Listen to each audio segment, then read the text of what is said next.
আমি পরমাত্মানন্দ মহারাজ আপনার ওপর আমি ছাড়ছি এবার। আপনি কি বলবেন? মিনমিনে মিডিয়া তারা এখন গেরুয়া বসনধারীদের প্রাইম টাইমে আনছে। মমতা বন্দ্যোপাধ্যায় একটু একটু করে বুঝছেন যে আতঙ্ক আগুনটা ঘর অবধি পৌঁছে গেছে। ইউনূস সরকার একটা অন্তত উপকার আমাদের করেছে যে তার এই নির্লজ্জ বর্বর প্রশ্রয় সেখানকার সংখ্যাগুরু মুসলমানদের পক্ষে এবং হিন্দুদের বিরুদ্ধে, তাতে হিন্দু ঐক্য বাংলাদেশে এক হয়েছে। এবং যে মুহূর্তে ৭১ সালের পর থেকে বাংলাদেশে আজকের যে হিন্দু ঐক্যের চেহারা, তাতে ইউনূস যেমন নিজে ভয় পেয়েছে, তেমনি পড়শি রাষ্ট্রের মুসলমান তোষণকারী প্রশাসককেও সে ভয় পাইয়ে দিতে পেরেছে। তোষণকারী প্রশাসকের অন্তরে এইটা অন্তত জেগেছে যে হিন্দু ফেলনা বস্তু নয়, হিন্দুকে নিয়ে যখন তখন অবহেলা করা যায় না। হিন্দু দেব মন্দিরে গিয়ে ছুঁড়ে নকুলেশ্বরের মাথায় ফুল বেলপাতা মালা ফেলে দেওয়া যায় না। যখন তখন হিন্দুকে ঠেস মেরে হিন্দু হলেই তাকে মৌলবাদী বলে চিহ্নিত করে দিয়ে, হিন্দু হলেই তাকে নীচ নজরে দেখে এইভাবে কোনো আচরণ করা চলে না। যদি হিন্দুরা এক হয়ে যায়, যে এক হতে আজকে শুরু করেছে বাংলাদেশ জুড়ে, পশ্চিমবঙ্গ জুড়ে, সারা ভারতবর্ষ জুড়ে, এই এক হয়ে গেলে অনেক প্রশাসকের পরমাত্মানন্দ মহারাজ, আমি আপনাকে একটু থামাচ্ছি তার কারণ একটা ছবি এই মুহূর্তে আপনাদের দেখাতে চাই। আমি জানি না মমতা বন্দ্যোপাধ্যায় আবার নতুন কি স্ট্র্যাটেজি নিয়েছেন। আমরা এই মুহূর্তে যে ব্রেকিং আপনাদের দিতে চাই, এই মুহূর্তে রিপাবলিক বাংলার হাতে যে ডকুমেন্ট এসেছে, হিটকোর যে ডকুমেন্ট এই মুহূর্তে এসেছে, দীঘায় জগন্নাথ মন্দিরের নথি রিপাবলিক বাংলার যে হাতে এসেছে, সেখানে নির্দিষ্টভাবে আর্ট সেন্টার লেখা, নথিতে স্পষ্ট উল্লেখ জগন্নাথ ধাম সংস্কৃতি কেন্দ্র। অর্থাৎ সেটা কি মন্দির নয়? হিটকোর নথি রিপাবলিক বাংলার হাতে, এবং সেই নথি এই মুহূর্তে আমরা দেখাতে চাই। দেখুন, ভালো করে দেখুন, ওয়েস্ট বেঙ্গল হাউজিং ডেভেলপমেন্ট কর্পোরেশনের একদম যে নথি, হিটকোর নথিতে জগন্নাথ ধাম সংস্কৃতি কেন্দ্র অর্থাৎ কালচারাল সেন্টার হিসেবে উল্লেখ করা হয়েছে।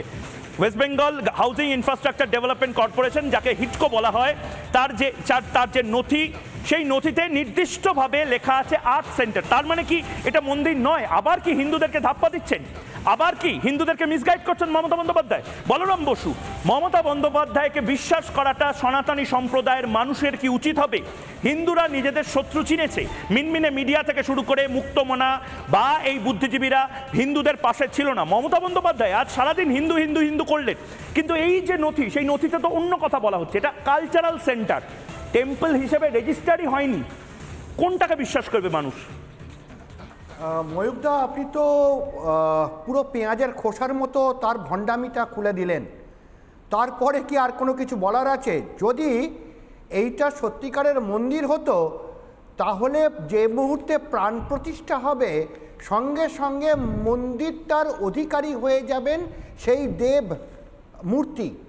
ফলে ইনি তখন বলতেই পারে না, বা সরকার তখন বলতে পারে না এটা আমার মন্দির, এটা দেব মন্দির।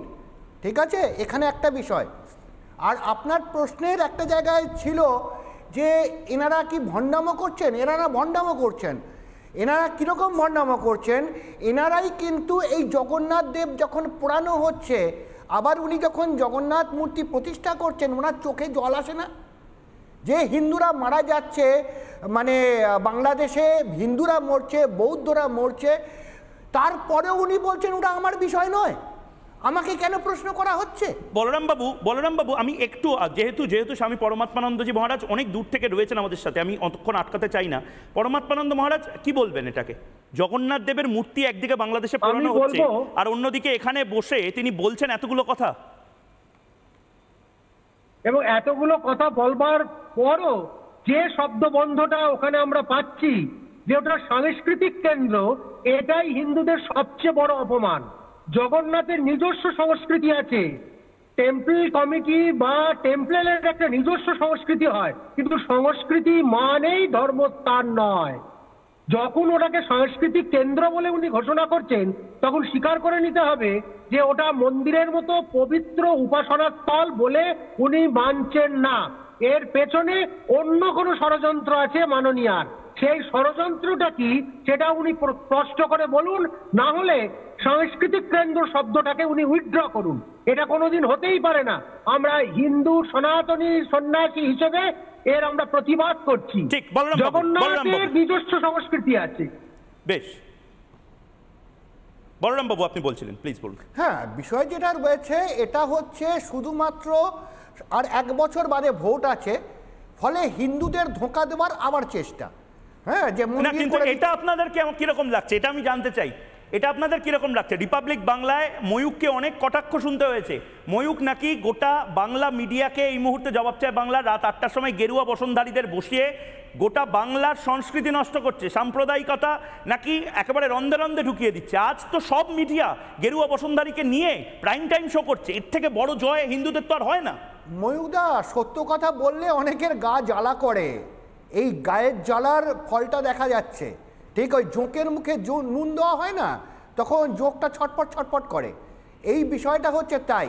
তিনি যখন বাংলাদেশে হিন্দু এবং বৌদ্ধদের ওপর অত্যাচার হচ্ছিল, মন্দিরগুলো ভাঙা হচ্ছিল, মানে হিজবুল তেহরির যখন হত্যা করছিল, হেফাজতে ইসলাম যখন বলেছিল যে দিল্লি অবধি অভিযান করব, তারপর ওই আনসারুল্লাহ বাংলা টিম যখন বলছিল যে কলকাতা দখল করব, তখন ওনার মুখ থেকে একটা কথা বেরোলো না। তো যখন মুর্শিদাবাদে জলঙ্গিতে মন্দিরে আক্রমণ হচ্ছিল, যখন ধুলাগড়ে মন্দিরগুলো ভাঙা হচ্ছিল, বিভিন্ন জায়গায় সরকারি সম্পত্তি আক্রমণ হচ্ছিল, মেটিয়াবুরুজে মন্দিরের উপর আক্রমণ হচ্ছিল, তখন তার হিন্দু প্রীতি জাগেনি। তো আমি একবার আমি মানস ভট্টাচার্যের কাছে যেতে চাই 10 সেকেন্ডের জন্য। মানস দা, জয়টা কিন্তু আপনারও, জয়টা আমাদের প্রত্যেকের, যারা প্রাইম টাইমে লাগাতার লড়াই করেছি, এবং এইটাই শুরু। বটেঙ্গে তো কটেঙ্গে, এক রেহেঙ্গে তো সেফ রেহেঙ্গে। ভট্টাচার্য, ঘোষ, মন্ডল, নস্কর সবাইকে এক হয়ে এই কথা বলতে হবে, হিন্দুরা ফেলনা নয়।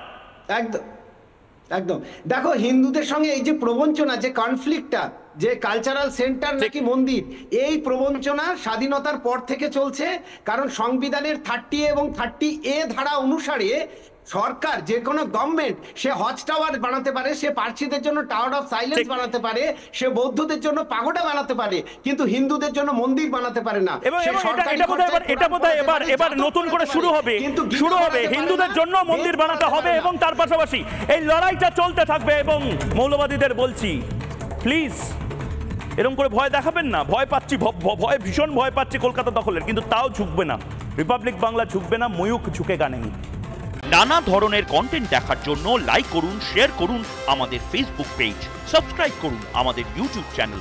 পাশাপাশি অন্যান্য ব্রেকিং নিউজের জন্য অবশ্যই চোখ রাখুন রিপাবলিক বাংলায়।